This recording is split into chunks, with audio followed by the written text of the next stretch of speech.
흔히 아놀피니의 결혼식으로 유명한 플랑드르 출신의 얀 판 에이크를 유화물감의 보편적 사용과 결부시켜 이야기합니다. 그렇다면 유화물감이 미술가들에게 가져다준 혁신은 무엇이었을까요? 유화물감이 보편화되기 전 화가들은 주로 나무판에 템페라로 그림을 그렸습니다. 템페라는 아주 오래된 회화기법으로 광석이나 식물에서 채취해 분말로 만든 안료를 주로 계란 노른자에 개어 그린 그림입니다.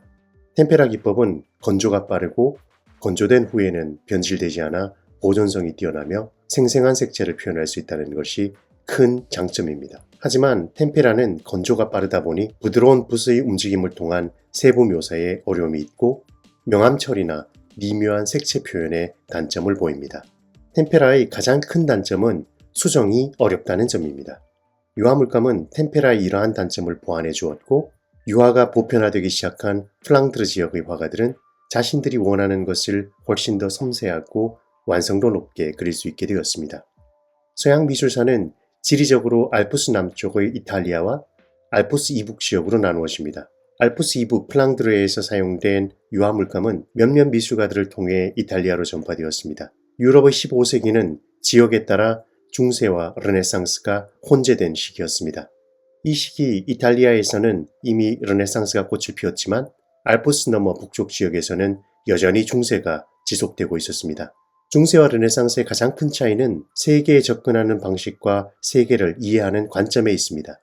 흔히 중세를 신과 교회 중심, 르네상스를 인간 중심의 인본주의와 연결시킵니다. 이러한 단순한 관계 맺기에는 많은 오류가 숨어 있습니다. 중세와 마찬가지로 르네상스 시대의 중심에도 신이 있었습니다.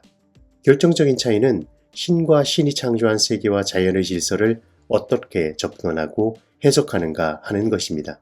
중세시대에 신과 세계를 사유하고 해석할 수 있는 권위는 오로지 교회에만 있었습니다. 르네상스가 도래하면서 그 채널이 다양해졌습니다. 논리적 인과관계에 근거한 이성적 판단, 실험과 관찰, 논리적 분석을 통해 지식이 습득되었습니다. 유화기법을 능수능란하게 다룰 줄 알았던 플랑드르 미술가들은 마치 거울이 세상을 비추는 듯 눈에 보이는 대상을 엄청난 세심함으로 그림에 옮겨놓았습니다.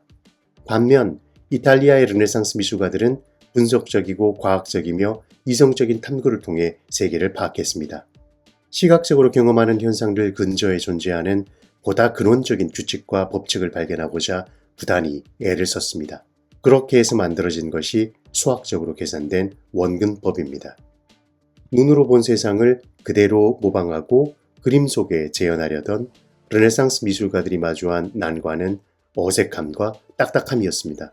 아무리 섬세하게 인체의 움직임을 표현하더라도, 아무리 정확하게 원근법적 공간을 구현하더라도 충분한 생동감과 생생함이 느껴지지 않았던 것입니다.